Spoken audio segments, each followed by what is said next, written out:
Assalamualaikum warahmatullahi wabarakatuh. Balik lagi bersama Popit di sini. Kali ini kita akan bahas konsep kedua dari trigonometri, yaitu trigonometri 2. Dan pada trigonometri 2 ini kita akan bahas habis tuh yang namanya rumus-rumus trigonometri. Dari asal mulanya sampai trik-trik cara penghafalannya. Nah, di mana rumus-rumus trigonometri ini terbagi menjadi 6 bagian. Yang pertama adalah rumus identitas trigonometri, yang kedua adalah rumus jumlah dan selisih sudut, yang ketiga rumus sudut rangkap, yang keempat rumus sudut persetengahan, kelima rumus perkalian sinus kosinus, dan yang terakhir adalah rumus jumlah dan selisih sinus kosinus. Oke, masuklah kita ke subkonsep yang pertama, yaitu identitas trigonometri. Perlu kita ketahui teman-teman bahwa identitas trigonometri ini merupakan suatu pernyataan yang memuat kesamaan dua bentuk untuk setiap penggantian variabelnya dengan nilai di mana bentuk tersebut didefinisikan gitu ya. Nah, jadi di sini kita harus mengetahui dulu dan minimal hafal untuk 8 identitas trigonometri dasar, teman-teman. Oke, di sini sudah saya kasih ada yang berwarna oranye. Warna oranye di sini ada cosec theta sama dengan 1 per sin theta, sec theta sama dengan 1 per cos theta, dan cot theta sama dengan 1 per tan theta. Dimana untuk kotak warna oranye ini itu disebut sebagai identitas kebalikan, teman-teman. Sementara untuk kotak berwarna hijau yaitu tan theta sama dengan sin theta per cos theta, cot theta sama dengan cos theta per sin theta. Nah, ini disebut sebagai identitas rasio, teman-teman. Sedangkan tiga identitas yang berwarna biru ini yaitu cos kuadrat theta plus sin kuadrat theta sama dengan 1 plus tan kuadrat theta sama dengan sec kuadrat theta, dan 1 plus cot kuadrat theta sama dengan cosec kuadrat theta itu disebut sebagai identitas Pitagoras. Nah, kedelapan identitas dasar ini beserta dengan skill pengetahuan kita mengenai aljabar ini bisa kita gunakan nanti untuk membuktikan identitas-identitas trigonometri lainnya, teman-teman. Untuk membuktikan identitas trigonometri, kita gunakan substitusi trigonometri dan manipulasi aljabar dengan tujuan yang pertama, nantinya kita akan mengubah bentuk pada ruas kiri menjadi bentuk seperti pada ruas kanan, atau sebaliknya, teman-teman, mengubah bentuk pada ruas kanan menjadi bentuk seperti pada ruas kiri gitu.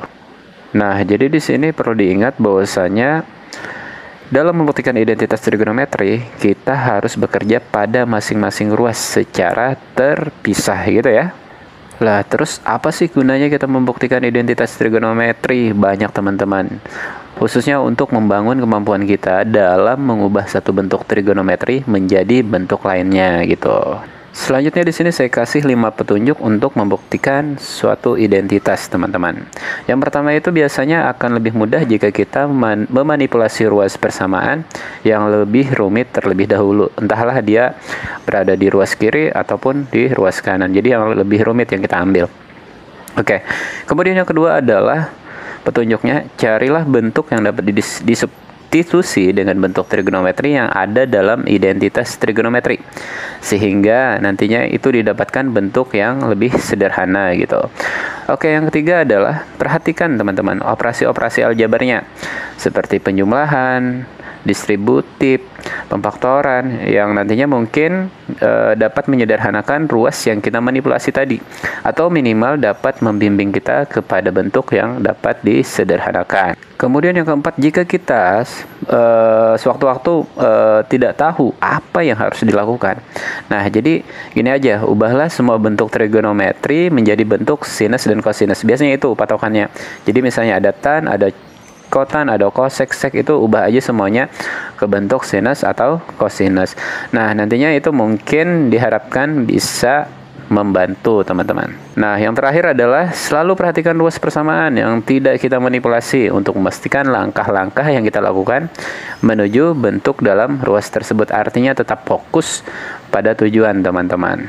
Nah, selain 5 petunjuk tersebut, menurut saya cara terbaik untuk menjadi mahir dalam membuktikan identitas trigonometri ini adalah dengan banyak-banyak latihan. Karena kenapa, teman-teman? Semakin banyak identitas trigonometri yang telah kita buktikan, maka kita akan semakin ahli dan tentunya percaya diri dalam membuktikan identitas trigonometri lainnya. Biar lebih jelas, kita coba aja masuk ke contoh soal yang pertama, teman-teman. Oke, di sini saya minta buktikan bahwa sin theta dikali cot theta sama dengan cos theta. Nah, jadi untuk menjawab atau membuktikan identitas ini, berarti kita cek dulu nih antara ruas kiri dan kanan. Kita mainnya di mana? Oke, seperti petunjuk tadi, berarti kita mainnya yang di ruas yang rumit. Yang rumit ini berarti yang panjang gitu ya, teman-teman. Kita ambil aja berarti ruas kiri. Oke, kita ambil ruas kiri dengan target adalah cos theta ruas kanannya.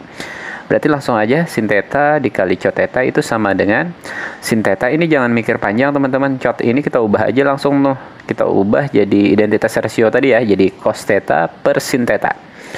Oke, kemudian kita kalikan aja sin theta ini kan bisa kita coret nih. Jadi hasilnya adalah cos theta.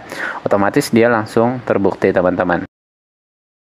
Oke, satu soal lagi. Buktikan bahwa tan X plus cos X sama dengan sin X dikali sec X plus cot X. Nah, jadi sini perhatikan soalnya. Di sini kita dapat memulainya dengan menerapkan sifat distributif, teman-teman, pada ruas kanan untuk mengalihkan suku-suku yang ada dalam kurung dengan sin di sini ya, sin X. Oke, jadi langsung aja berarti kita main di ruas kanan ya. Sin X dikali sec X plus cot X. Jadi kita mainkan ke distributifnya, kita kalikan satu-satu sin X dikali sec X plus sin X dikali cot X gitu ya, teman-teman. Kemudian fokus lagi ke sin dan cos. Sec-nya kita ubah menjadi seper cos X, cot-nya kita ubah menjadi cos X per sin X gitu, teman-teman. Dan akhirnya sin X per cos X plus cos X. Sin X-nya kita coret tadi. Nah, kemudian sin X per cos X kan tan X, ya udah tan X plus cos X sesuai dengan ruas sebelah kiri targetnya. Jadi terbukti lagi, teman-teman. Oke, mungkin saya rasa dua contoh soal cukup, teman-teman. Yang penting kesimpulannya adalah setidaknya kita harus hafal identitas dasar yang 8 tadi, teman-teman. Oke, next yang kedua, rumus jumlah dan selisih sudut, teman-teman. Jadi di sini bukan hanya sekedar mengetahui rumusnya atau menghafal rumusnya. Di sini kita coba untuk mencari proses penemuannya, teman-teman ya. Oke, langsung aja. Di sini kita misalkan punya sebuah segitiga ABC, di mana ada sebuah garis tinggi CD. Sisi AC sama dengan B kecil, kemudian sisi BC itu sama dengan A kecil, kemudian sudut ACD sama dengan alfa, sudut BCD itu sama dengan beta. Seperti ini gambarnya, teman-teman. Nah, di sini untuk segitiga ACD perhatikan, berarti sin alfanya kita ambil sin demi kemarin, teman-teman ya. Berarti AD per B. Itu bisa juga kita ubah sebagai AD sama dengan B dikali sin alfa, teman-teman ya. Kemudian untuk cos alfa itu berarti samping miring, masih segitiga ADC. Berarti adalah CD per B. Berarti CD-nya bisa kita tulis sebagai B dikali dengan cos alfa. Nah, kemudian fokus ke segitiga BCD. Di sini segitiga BCD kalau kita ambil sin betanya adalah berarti BD per A, teman-teman ya, depan miring. Berarti BD-nya bisa juga dong kita ubah menjadi sebagai A dikali sin beta. Kemudian untuk cos betanya berarti di sini adalah sama ya. Segitiga BCD berarti CD per A. Berarti CD-nya sama dengan A dikali dengan cos beta. Ini secara tidak langsung CD ini kita gabungkan sebagai A dikali cos beta sama juga dengan B dikali cos alfa gitu, teman-teman. Nah, jadi di sini untuk pendekatan pencarian rumusnya adalah saya menggunakan pendekatan luas segitiga. Rumus segitiga yang kita pakai adalah setengah dari perkalian dua sisi dikali dengan sinus sudut yang diapit sisi tersebut, teman-teman. Jadi bisa diambil misalnya segitiganya ABC berarti setengah AB dikali sin C gitu ya, teman-teman. Di sini misalkan kita mencari luas segitiga ABC full ini segitiganya, teman-teman. Nah, berarti di sini boleh dong kita bagi-bagi nih. Kita cari dulu luas segitiga ADC, kemudian cari lagi luas segitiga BDC, kemudian kita gabungkan itu adalah luas segitiga ABC gitu ya, teman-teman. Nah, di sini pertama kita cari dulu luas segitiga ADC menggunakan rumus tadi, berarti setengah AD dikali dengan CD dikali dengan sin 90. Kenapa sin 90? Karena sudut yang diapit dari sisi AD dan DC itu adalah 90 derajat. Maka setengah AD tadi kan sudah, teman-teman. AD itu adalah B dikali dengan sin alfa, kemudian CD. CD juga ada tadi bahwasanya CD itu adalah A dikali dengan cos beta, teman-teman. Kemudian sin 90 itu adalah 1. Nah, kemudian di sini kita gabungkan aja setengah A dan B-nya kita taruh ke depan, sin alfa cos beta gitu ya, teman-teman. Nah, kemudian stuck sampai di sini, kita lanjut lagi untuk pencarian luas segitiga BDC. Sama rumusnya berarti setengah BD dikali CD dikali dengan sin 90 derajat. BD-nya adalah A sin B sin beta, kemudian CD-nya adalah B dikali cos alpha, kemudian sin 90 adalah 1 gitu, teman-teman. Berarti di sini kita operasikan lagi, kita susun setengah A kali B dikali sin beta cos alpha gitu untuk luas segitiga BDC. Nah, kemudian di sini kita cari luas segitiga ABC yang memuat sudut-sudut alpha dan beta, teman-teman. Berarti bisa kita ambil dengan rumus setengah AC dikali dengan BC. Kemudian sudut-sudutnya adalah gabungan ya, teman-teman, alpha plus beta. Berarti setengah AC dikali BC dikali sin alpha plus beta. Setengah, kemudian AC itu adalah B, BC itu adalah sisi A, sin alpha plus beta. Oke, stuck dulu sampai di sana. Nah, di sini luas segitiga ABC itu kan tadi gabungan dari luas segitiga ADC dengan luas segitiga BDC. Berarti kita gabungkan aja tadi tuh, bahwasanya luas segitiga ABC yang memuat sudut tadi kan setengah AB sin alpha plus beta. Kemudian luas segitiga ADC adalah setengah AB sin alpha cos beta. Kemudian luas segitiga BDC adalah setengah AB cos alpha sin beta. Sehingga setengah AB-nya kita coret aja tuh. Bisa kan, teman-teman? Berarti sin alpha plus beta sama dengan sin alpha cos beta plus cos alpha sin beta gitu, teman-teman. Nah, jadi di sini kita dapat satu rumus pertama. Nah, sekarang jika betanya diganti dengan min beta, teman-teman. Untuk yang pertama tadi berarti di sini sin alpha plus dalam kurung minus beta, kita ganti tadi betanya jadi minus beta.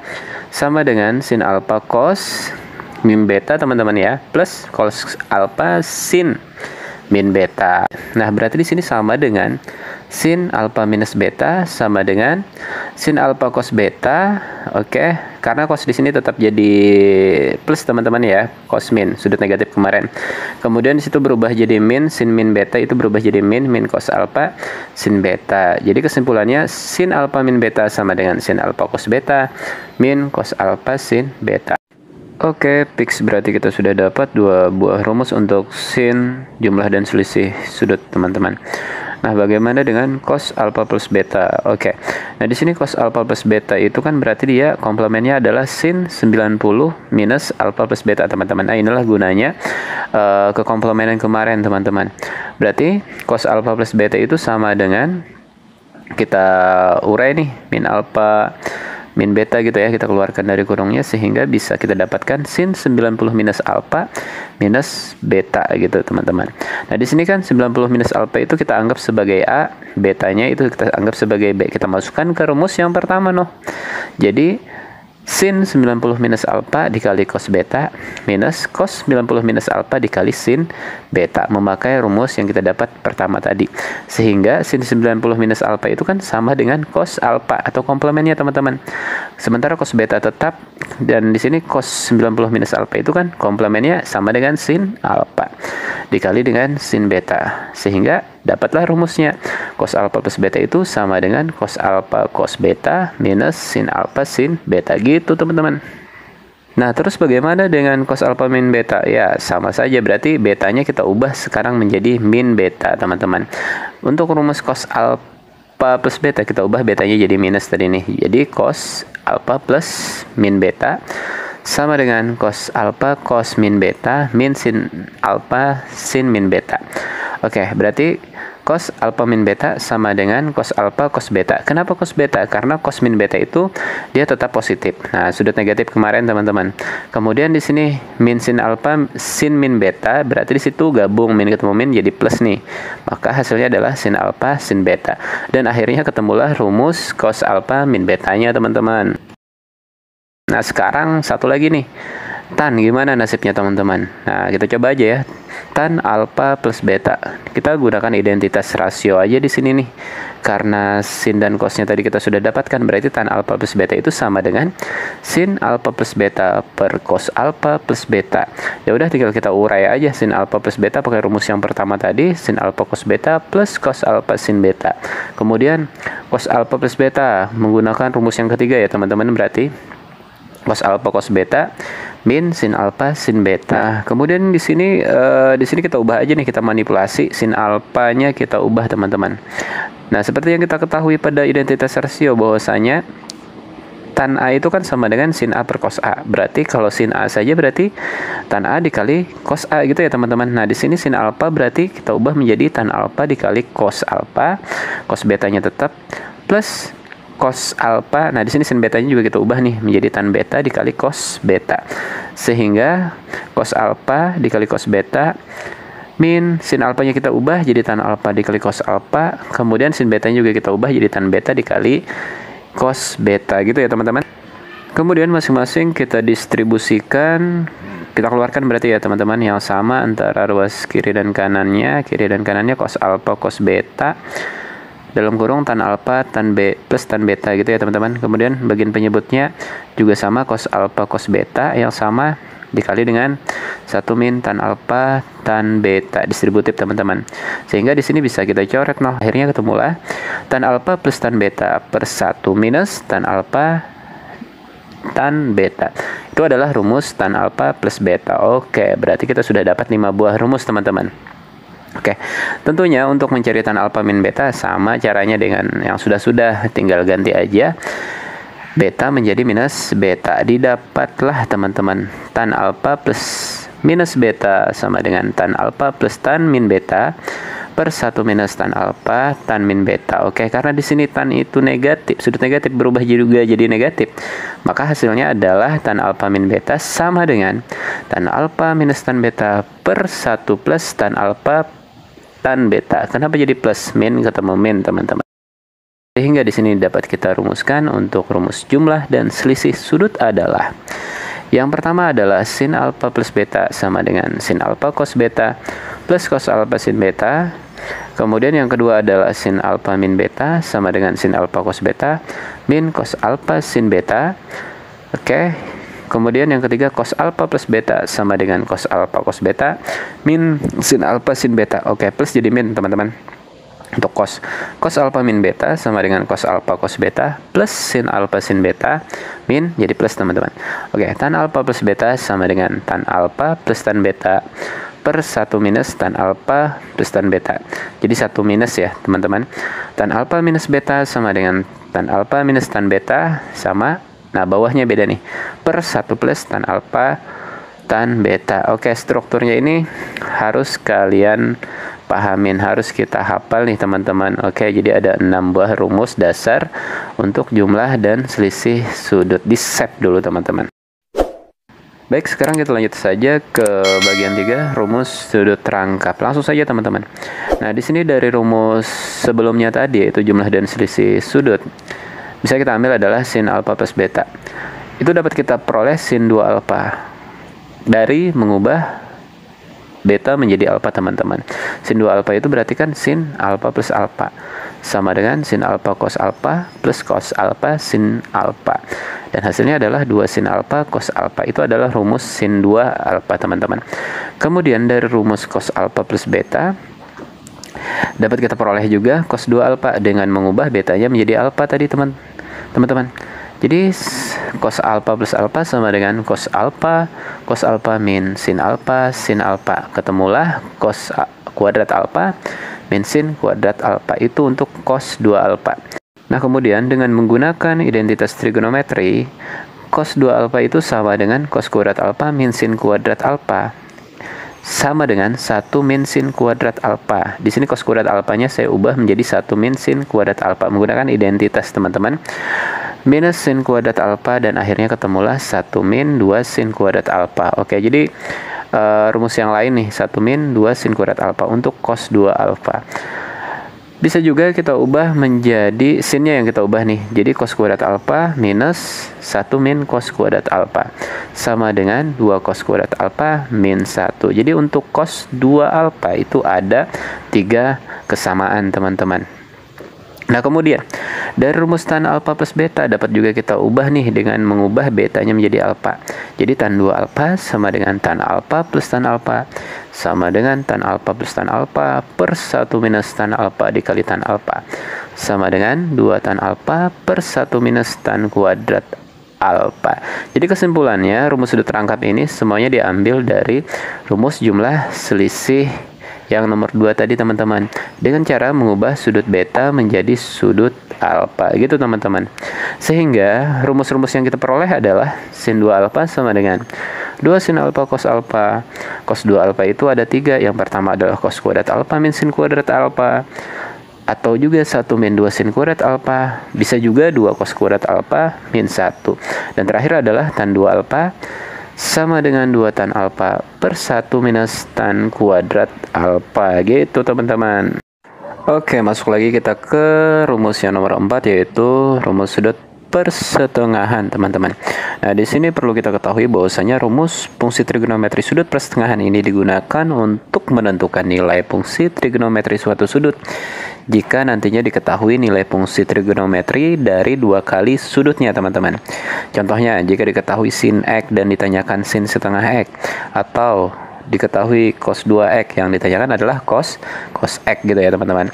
Nah jadi untuk rumus persetengahan ini itu diperoleh atau didapatkan dari rumus sebelumnya, yaitu rumus fungsi trigonometri sudut rangkap tadi teman-teman, sudut yang nomor 3. Oke, yang pertama rumus sinus sudut persetengahan teman-teman. Di sini kita punya cos 2 alfa tadi ya, itu sama dengan 1 min 2 sin kuadrat alfa teman-teman. Nah, di sini bisa juga kita turunkan menjadi cos alfa, berarti sama dengan 1 min 2 sin kuadrat setengah alfa dong ya kan? Kalau 2 alfa gitu, kalau alfa aja berarti setengah ya. Oke, sekarang kita pindah ruas tuh, satunya jadi min 1 plus cos alfa sama dengan min 2 sin kuadrat setengah alfa teman-teman. Kemudian min 1 plus cos alfa per min 2. Min 2-nya kita taruh gitu ya, jadi pembagian sin kuadrat setengah alfa. Dan akhirnya ketemulah 1 min cos alfa per 2 sama dengan sin kuadrat setengah alfa.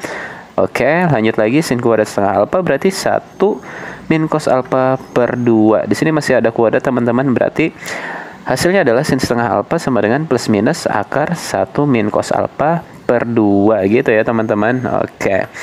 Kemudian rumus kosinusnya untuk sudut persetengahan gimana? Masih dari rumus cos 2 alfa teman-teman. Berarti kita pakai yang satunya nih. Cos 2 alfa sama dengan 2 cos kuadrat alfa min 1. Itu untuk 2 alfa. Berarti cos alfa saja atau cos 1 alfa berarti 2 cos kuadrat setengah alfa min 1. Gitu ya teman-teman. Nah, pindah ruas lagi, min 1-nya jadi 1 plus cos alfa sama dengan 2 cos kuadrat setengah alfa. Dan akhirnya 2-nya kita ubah menjadi pembagian 1 plus cos alfa per 2 sama dengan cos kuadrat setengah alfa. Sehingga didapatlah cos kuadrat setengah alfa sama dengan 1 plus cos alfa per 2. Kuadratnya kita ubah menjadi bentuk akar. Dapatlah cos setengah alfa sama dengan plus minus akar 1 plus cos alfa per 2. Perlu diingat untuk cos setengah alfa ya teman-teman. Dan terakhir rumus tangennya untuk sudut persetengahan gitu. Nah di sini kan langsung aja nih kita menggunakan identitas rasio ya teman-teman. Tan setengah alfa itu sin setengah alfa per cos setengah alfa berarti ya. Karena sin setengah alfa dan cos setengah alfanya udah kita dapat tadi ya. Maka hasilnya adalah akar 1 min cos alfa per 2 dibagi dengan akar 1 plus cos alfa per 2. Dan bisa digabungin nih berarti plus minus akar 1 min cos alfa per 1 plus cos alfa. Duanya kita coret aja tuh teman-teman. Nah jadi melalui perkalian sekawan pembilang atau penyebut dan menggunakan identitas trigonometri, rumus tangen sudut persetengahan dapat juga loh dinyatakan sebagai berikut teman-teman. Tan setengah alfa sama dengan plus minus sin alfa per 1 plus cos alfa. Atau bisa juga tan setengah alfa sama dengan plus minus 1 min cos alfa per sin alfa. Jadi di sini plus minus itu bergantung pada letak kuadran tempat sudut tadi teman-teman ya, bukan diambil dua-duanya tuh. Jadi tetap menggunakan kuadran kemarin gitu. Oke, next lanjut lagi kita ke rumus nomor 5 teman-teman, yaitu rumus perkalian fungsi sinus dan kosinus. Nah, di sini simpel aja pencarian rumusnya. Jadi dari rumus-rumus jumlah dan selisih dua sudut. Rumus yang kedua tadi teman-teman, itu dapat diturunkan rumus-rumus sebagai berikut. Di sini tinggal kita eliminasi aja sih sebenarnya teman-teman. Ini khusus sin sama cos ya. Nah, misalnya pertama di sini sin alfa plus beta itu kan sama dengan sin alfa cos beta plus cos alfa sin beta tadi. Kemudian sin alfa min beta itu sama dengan sin alfa cos beta min cos alfa sin beta. Ini pertama-tama kita tambahkan teman-teman. Dapatlah sin alfa plus beta plus sin alfa min beta itu sama dengan 2 sin alfa cos beta. Itu yang pertama teman-teman untuk perkalian ya. Kemudian bagaimana kalau kita kurangkan? Jadi kalau dikurangkan sin alfa plus beta tadi sin alfa cos beta plus cos alfa sin beta. Sin alfa min beta sama dengan sin alfa cos beta min cos alfa sin beta. Kita kurangkan nih. Ketemulah ini teman-teman. Sin alfa plus beta min sin alfa min beta sama dengan 2 cos alfa sin beta. Oke. Itu untuk sin ya teman-teman. Sekarang untuk yang cosnya gimana? Cosnya sama saja nih. Berarti cos alfa plus beta sama dengan cos alfa cos beta min tadi ya, min sin alfa sin beta. Kemudian cos alfa min beta sama dengan cos alfa cos beta plus sin alfa sin beta. Pertama-tama kita jumlahkan nih. Didapatlah cos alfa plus beta plus cos alfa min beta itu sama dengan 2 cos alfa cos beta. Dan terakhir adalah cos alfa plus beta sama dengan cos alfa cos beta min sin alfa sin beta. Kemudian cos alfa min beta sama dengan cos alfa cos beta plus sin alfa sin beta. Kita kurangkan, ketemulah cos alfa plus beta minus cos alfa min beta sama dengan minus ya teman-teman, min 2 sin alfa sin beta. Sehingga rumus-rumus yang kita peroleh adalah yang pertama ya, 2 sin alfa cos beta itu sama dengan sin alfa plus beta plus sin alfa min beta. Kemudian 2 cos alfa sin beta itu sama dengan sin alfa plus beta min sin alfa min beta. Yang ketiga, 2 cos alfa cos beta itu sama dengan cos alfa plus beta plus cos alfa min beta. Dan terakhir adalah perkalian sinus 2 sin alfa sin beta sama dengan cos alfa min beta min cos alfa plus beta gitu teman-teman. Oke, lanjut lagi ke rumus nomor 6, rumus terakhir teman-teman, yaitu rumus jumlah dan selisih fungsi sinus dan kosinus. Nah, di sini perlu kita perhatikan dari rumus perkalian fungsi sinus kosinus tadi yang nomor 5 tadi, itu dapat kita turunkan seperti ini. Kita misalkan alfa plus beta itu sebagai A, alfa minus beta itu sebagai B. Ini kalau kita jumlahkan menghasilkan 2 alfa sama dengan A plus B teman-teman. Kemudian untuk sudut alfa berarti setengah A plus B gitu ya. Kemudian kalau seandainya kita kurangkan mendapatkan 2 beta sama dengan A min B, dan beta itu sebagai setengah A min B teman-teman. Lah terus akan diperoleh seperti ini. Sin A plus sin B sama dengan 2 sin setengah A plus B cos setengah A min B. Ini substitusi ke rumus perkalian tadi teman-teman. Kemudian sin A min sin B sama dengan 2 cos setengah A plus B dikali sin setengah A min B. Kemudian cos A plus cos B sama dengan 2 cos setengah A plus B dikali cos setengah A min B. Dan terakhir cos A min cos B sama dengan min 2 sin setengah A plus B sin setengah A min B. Jadi semuanya ini adalah substitusi ke rumus perkalian fungsi sinus dan kosinus nomor 5 tadi teman-teman. Nah, di sini berdasarkan pengalaman, untuk rumus nomor 5 dan 6 ini kalau dihafal manual itu susahnya bukan main, mudah banget lupanya. Tapi tenang aja, ada triknya kok teman-teman. Jadi di sini yang menjadi patokan adalah rumus jumlah dan selisih fungsi sinus dan kosinus. Yaitu kita misalkan S itu sebagai sin dan C itu sebagai cos teman-teman ya. Oke, maka dapat kita gunakan di sini S tambah S sama dengan 2SC. Oke, atau bisa kita singkat sayang tambah sayang sama dengan 2 kali sayang cinta. Kemudian S min S sama dengan 2CS. Sayang kurang sayang sama dengan 2 kali cinta sayang. Kemudian C plus C sama dengan 2CC. Cinta tambah cinta sama dengan dua-duanya cinta-cintaan.